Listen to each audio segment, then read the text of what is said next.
অনুবাদকের অনুভূতি। একজন মুসলিমের সকল কাজের একটি প্রধান উদ্দেশ্য থাকে, আর তা হলো আল্লাহ সুবহানাহু ওয়া তাআলার সন্তুষ্টি অর্জন। জীবনের যাবতীয় ক্ষেত্রে সেই উদ্দেশ্যই যেন সফল হয়, সে লক্ষ্যে তিনি সর্বদাই সজাগ এবং সচেষ্টায় থাকেন। তাহলে একজন মুসলিম নারী মা হয়ে ওঠার মতো একটি মর্যাদাপূর্ণ যাত্রায় রহমানের সান্নিধ্যে থেকে তার সন্তুষ্টি অর্জন করা যে কতটা গুরুত্বপূর্ণ তা আর বলার অপেক্ষা রাখে না। আলহামদুলিল্লাহ, আরশের মালিকের অশেষ রহমতে মা হওয়ার দিনগুলোতে বইটি অনুবাদ করার সুবাদে এর কদরটা যেন আরও অধিক মাত্রায় এবং ভিন্ন অঙ্গিকে বোঝার তৌফিক পেয়েছি। বর্তমান যুগের প্রগতিশীল যাত্রার নানাবিধ চ্যালেঞ্জের মধ্যে মা হয়ে ওঠার বিষয়টি অন্যতম, কিন্তু একজন মুসলিম নারীর ব্যাপার একেবারেই আলাদা। তার জন্য এটি কোনো চ্যালেঞ্জ নয়, বরং আল্লাহ তাআলার পক্ষ থেকে পাওয়া নেয়ামত। কারণ তিনি জানেন তার সফল পদক্ষেপে আল্লাহ সুবহানাহু ওয়া তাআলা তার রহমতের চাদর বিছিয়ে রেখেছেন।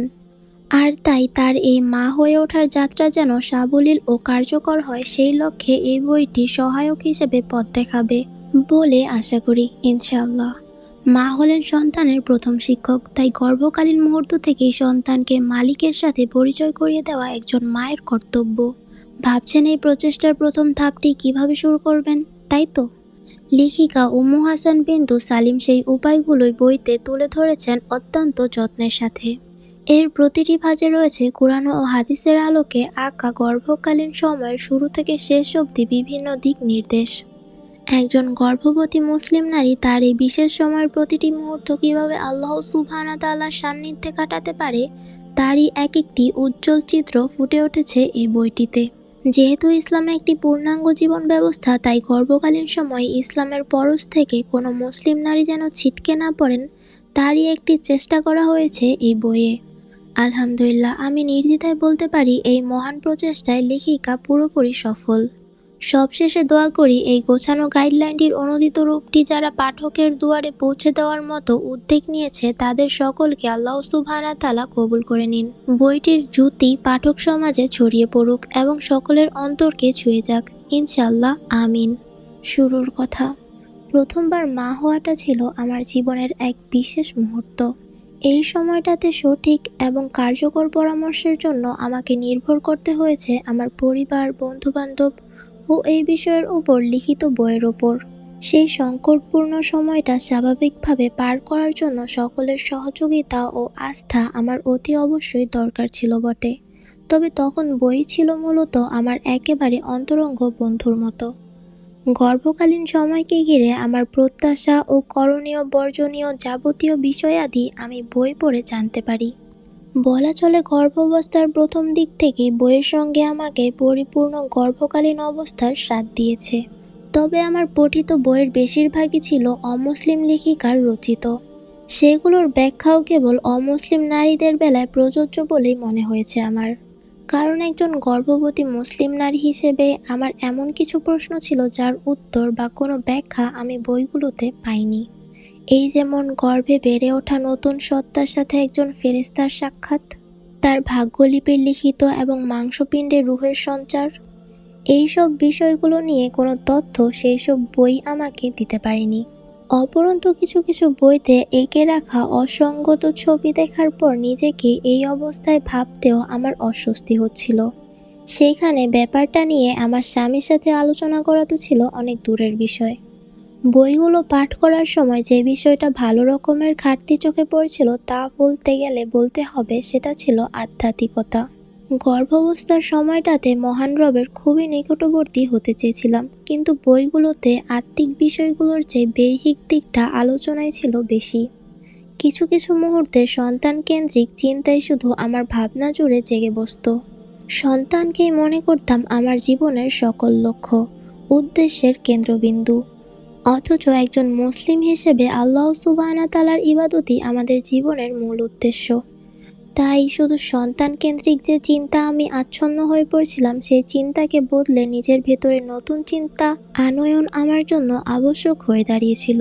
আল্লাহ তাআলা পবিত্র কুরআনুল কারীমে বলেছেন, আমি জিন ও মানব জাতিকে এই জন্যই সৃষ্টি করেছি যে তারা শুধু আমারই ইবাদত করবে।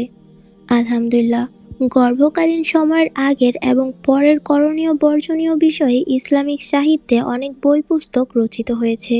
তবে গর্ভকালীন সময়ে কি কি করণীয় সে বিষয়ে লিখিত বইপত্রের সংখ্যা অত্যন্ত অপ্রতুল। তাই বিশেষ এ সময়ে মুসলিম নারীদের আত্মিক চাহিদা পূরণের লক্ষ্যে এই বইটির অবতারণা। আমার প্রত্যাশা অন্তঃসত্ত্বা মুসলিম নারীদের জীবনের অসাধারণ এই সময়টাতে এই বই গুরুত্বপূর্ণ সঙ্গী হয়ে উঠবে, ইনশাল্লাহ।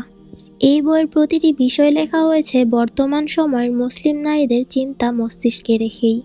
সমসাময়িক ও বৈজ্ঞানিক বিষয়গুলো ব্যাখ্যা করা হয়েছে ইসলামিক দৃষ্টিকোণ থেকে। বলা চলে এটি এই বইয়ের উল্লেখযোগ্য বৈশিষ্ট্য। একজন গর্ভবতী নারী প্রতিদিনকার জীবনে যেসব প্রতিবন্ধকতার মুখোমুখি হয়ে থাকেন সেগুলো সবিস্তার আলাপ করেছি আমি। তাছাড়া মা এবং গর্ভের সন্তানের আত্মিক উন্নতি সাধনের বিষয়ে অত্যন্ত গুরুত্বের সাথে দেখার চেষ্টা করেছি আমি। বইটি সাজানো হয়েছে 3টি আলাদা আলাদা স্তরে। শুরুর আলোচনা নিজেদের, অর্থাৎ একজন গর্ভবতী নারীকে ঘিরেই। তাই এই অংশের নামকরণ করা হয়েছে শুধুই আপনি। এই শিরোনামে গর্ভবতী নারীদের চিন্তাভাবনা গর্ভকালীন সময়ের সাথে নিজেকে খাপ খাওয়ানো এবং এই সময়ের সাথে তাদের নানাবিধ অভিজ্ঞতাগুলো স্থান পেয়েছে। বইয়ের দ্বিতীয় অংশের শিরোনাম অনাগত অতিথির জন্য।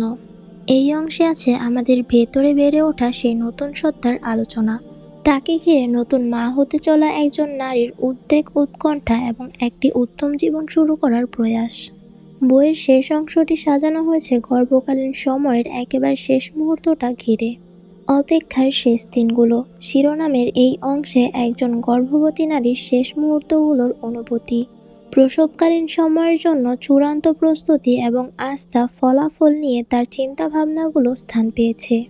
বলে রাখা ভালো, গর্ভকালীন সময় চিকিৎসা বিজ্ঞানের উপদেশ অগ্রাহ্য করা বইটি লেখার উদ্দেশ্য নয়, বরং বইটি সোফিয়া ওডুগোলেহ নামক একজন মুসলিম ধাত্রীর দ্বারা অনুমোদিত এবং মুসলিম চিকিৎসকদের সঙ্গে আলোচনা করে লিখিত। গর্ভাবস্থার এ সময় কার্যকর পরামর্শের জন্য আমাদের অবশ্যই চিকিৎসক ও ধাত্রীর সাহায্য নিতে হবে।